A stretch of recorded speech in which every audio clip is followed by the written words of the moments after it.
Vai lá, Bia. Secretário, ainda sobre essa matéria e sobre a visão, de repente, de alguns setores da sociedade de que a polícia ficou mais letal, sob a gestão do senhor e do governador, o STF pediu para que as câmeras fossem usadas, as câmeras corporais nas fardas, nesse tipo de operação, né, para que elas permanecessem ligadas.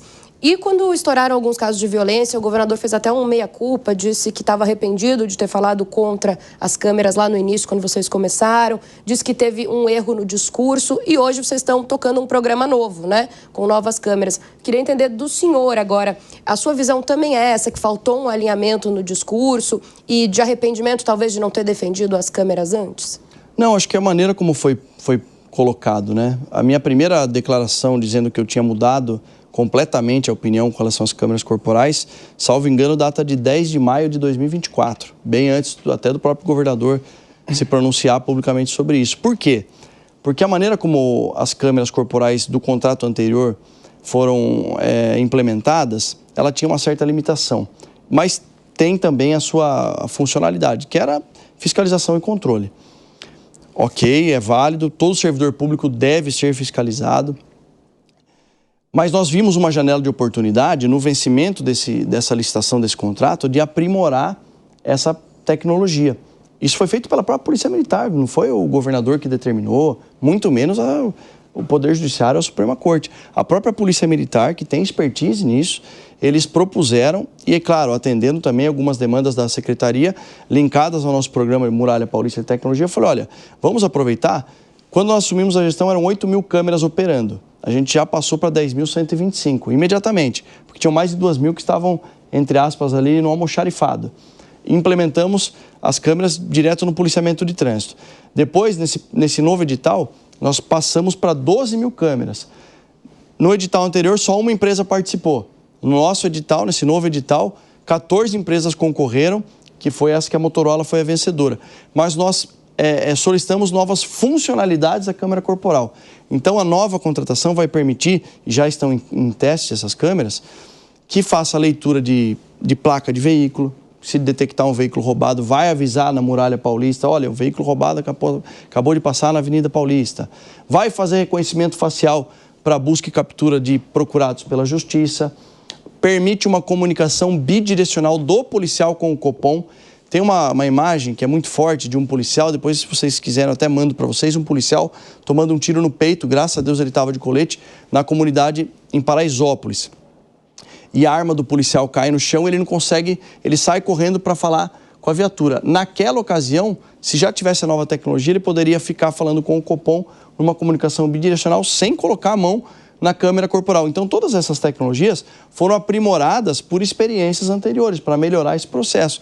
Mas o discurso, infelizmente, ele foi contaminado, foi politizado e eu concordo com o governador. Na época da campanha, principalmente, algumas declarações foram usadas, declarações que nós ouvíamos os policiais falando, acabaram sendo usadas contra nós como se fosse a nossa opinião atualmente. Pelo contrário, nós pegamos uma política pública, aprimoramos, colocamos novas funcionalidades nessa câmera corporal, não só para proteger o policial, para proteger a população.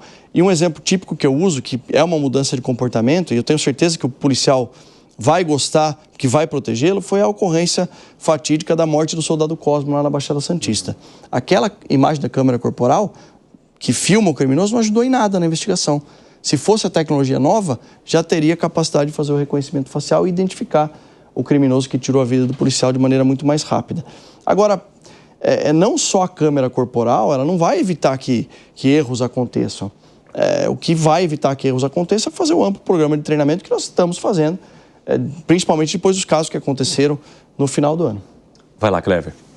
Secretário, do ponto de vista, o senhor tem uma tripla experiência, militar, parlamentar e agora secretário de Segurança Pública. Eu me lembro daquele caso em que um magistrado aqui de São Paulo soltou uma pessoa apreendida com uma quantidade enorme de droga. Os colegas do Ministério Público recorreram, foi levado à prisão. Com a sua experiência parlamentar, junto com a sua experiência como secretário de Segurança Pública, o senhor falou em aprimorar o sistema de justiça. Qual seria a sua colaboração como parlamentar, que foi licenciado, está licenciado, no sentido de aprimorar o sistema de justiça, tendo em vista esse desequilíbrio que a gente vê, como foi esse caso, em que os colegas do Ministério Público tiveram que recorrer e foi decretada a prisão do sujeito. E nós só conseguimos, nesse caso específico, realizar a prisão dele por uma grande parceria com o Estado do Paraná, porque ele já estava no Estado do Paraná, ele vinha trazendo 930 quilos de pasta base de cocaína, ele tinha combinado, e está na versão dele, no depoimento na Polícia Federal. Um trabalho de 6 meses de investigação da Polícia Federal. Aqui nós temos uma grande parceria com a Polícia Federal, porque as pessoas querem politizar sempre o discurso. A Superintendência da Polícia Federal aqui de São Paulo é parceira da Secretaria de Segurança Pública.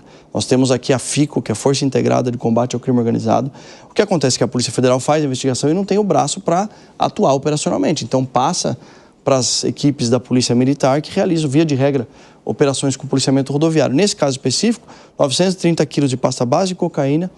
O criminoso foi preso. Na declaração dele, ele falou que ele tinha combinado 10 viagens, em cada uma delas ele receberia 15 mil reais, ou seja, 150 mil reais, e isso não foi suficiente.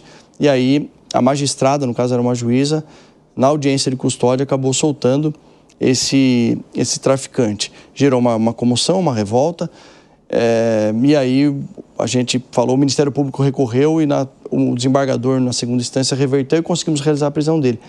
Tão grave ou mais grave do que esse caso, também no ano passado, um casal de 75 anos foi vítima de sequestro. Ficaram 9 horas num cativeiro em Itacoaxetuba.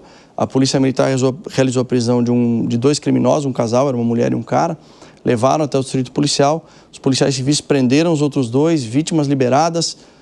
E os 4 foram soltos na audiência de custódia por um simples fato, porque a criminosa lá que participava da quadrilha alegou que ela havia sido agredida pelos policiais. Detalhe, os 4 passaram por exame de corpo de delito, nenhum hematoma sequer foi constatado, baseado única e exclusivamente na versão de uma sequestradora. Só os 4 não foram postos de liberdade porque um tinha um mandado de prisão por um outro crime expedido anteriormente, então ele acabou ficando preso. Qual seria a sua colaboração para aprimorar o sistema de justiça para evitar esse tipo de situação? Eu acho que, não tenho certeza, né? Essa é uma bandeira nossa lá. A gente precisa revisitar a lei de execuções penais, a gente precisa restringir o acesso da audiência de custódia e a gente precisa trabalhar tanto o reincidente criminal quanto o membro de organização criminosa de uma outra maneira. Estou falando em linhas gerais. É claro que isso demanda um estudo amplo. Pegando o gancho, semana passada, na quinta-feira, eu tive lá tomando um café com o presidente da Câmara dos Deputados, que é um parlamentar muito respeitado, amigo meu, o presidente Hugo Mota, falando sobre esse tema. Eu tenho certeza que a maior entrega da gestão dele vai ser nessa área da segurança pública. E eu falei, presidente Hugo, acho que o caminho aqui, ou através de comissão especial, porque o debate tem que ser, todo mundo tem que ser ouvido, quem defende até o lado contrário, quem tem uma visão mais romântica com relação à punibilidade, quem acha que o bandido é um coitadinho vítima da sociedade, vai ter o espaço para falar, mas lá no final a sociedade clama por mais segurança pública. A gente pode usar vários casos. Esse caso aí dos sequestradores é um exemplo que é latente, e não tem como você falar como que 4 sequestradores são liberados numa audiência de custódia. É um crime gravíssimo, então reincidente criminal e limitar quem tem direito, quem tem acesso à audiência de custódia, eu acho que é o começo de um caminho. Eu não falo mais de saída temporária porque nós aprovamos no Congresso Nacional o fim da saída temporária de preso. Eu fui o relator da matéria na Câmara por 2 oportunidades. Voltei para a Câmara, pedi para o governador Tarcísio para relatar novamente. E mesmo assim, o entendimento do judiciário atual é que só vale para quem cometeu crime a partir do dia da sanção da lei. Então tem que ter muita paciência, resiliência. Mas eu sou otimista e eu acredito muito que a gente precisa mais... Me perco.